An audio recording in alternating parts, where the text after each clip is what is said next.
So our freezer was not keeping the correct temperature and our ice cream was turning to soup. So we need to figure out what is wrong with this thing. And if your freezer is not keeping things cold, or your refrigerator is not keeping things cold, there's definitely a problem. Let me show you how you get into the freezer to diagnose one of the potential problems. You probably have a bunch of shelves in here. The first thing that you need to do is lift air on the right hand side. You just pop it up. Oops, there it goes, just comes right out. Oh, and make sure you unplug it first. Before you keep working, you need to get this thing off. How does this come off? It just pops off right there. And you gotta remove this back plate to take a look at some of the stuff behind here, the cooling coils. So where is my, I forget what size this is. You can figure it out. There's 2 bolts here. This side, that side, and that's it.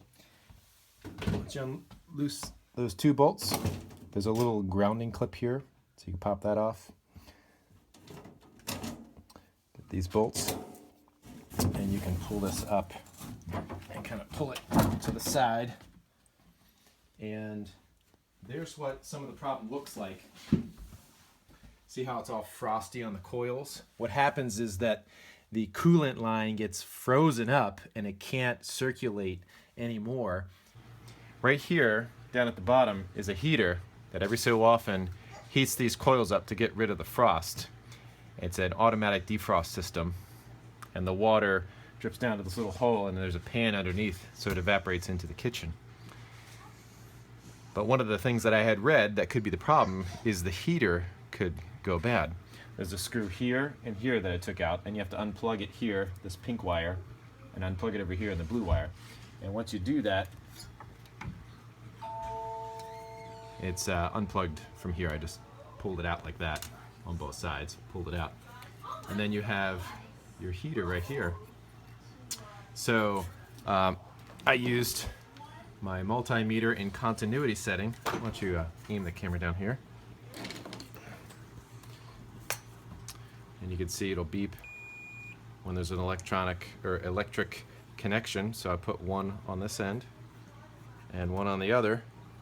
See, no beep. So there's a problem with this heater coil. So let's take a look at it. So I'm going to bend this piece of metal up. And on this side, I have to bend it up. Let's pop it on. Move the camera back a little bit. Thanks, bud. All right. Let's work this off.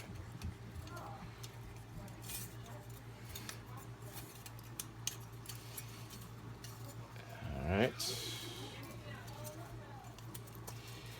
is a little bit of a pain, isn't it? There we go. Okay, you getting that in the camera? Mm-hmm. All right, good job.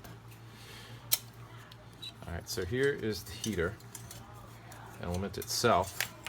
Oh wow, look at that. It just fell right off. There's our problem, is it? Can you see that? Oh wait, no, there you go. So it just broke right off. That's the element itself burned up. So we got to get a new one of these. All right, now that we figured out that the heater is the problem, there are 2 things we need to do. We need to buy a new heater and put it in, and we should defrost this thing while we have all the food out and the refrigerator unplugged. So to do that, I have a heat gun here. You can use a hair dryer. I don't know which one puts out more BTUs, but this is one of my go-to tools. So plug it in, and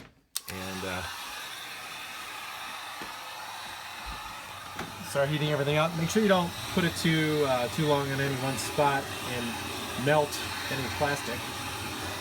I'm going to put a towel down here. So just put it on high. Just work my way around until I get all the ice off. And then once this is done, and I feel happy, we can install the new heating element.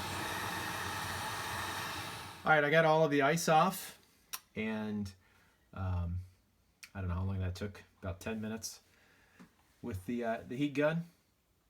And there was a lot of water that came off of there. But it is now time to put in the new defrost heater.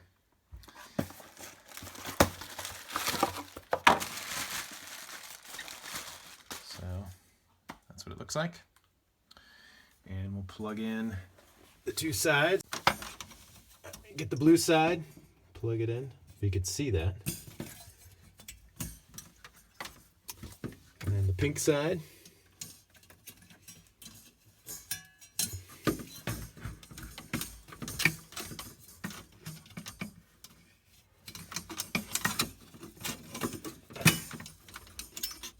Go. And it just hangs on there. Get your two screws.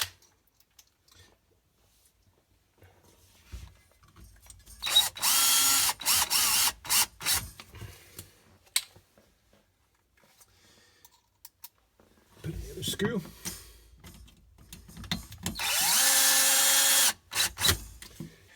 So now we can put the back plate on. Get it.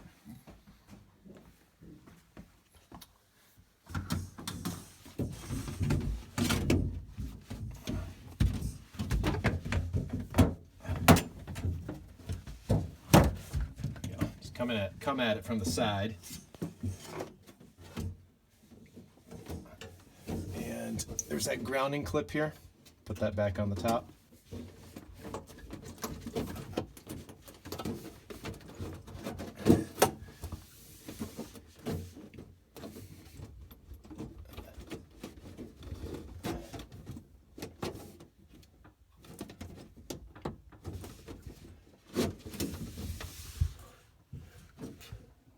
We're not missing anything. All right, just want to do a double check. Line it up.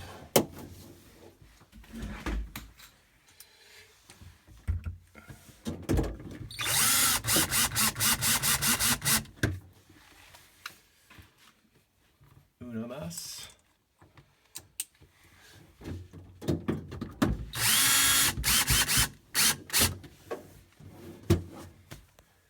And there we go. We'll put our shelves back in and plug in the fridge, and we'll have a fully working defrost system once again.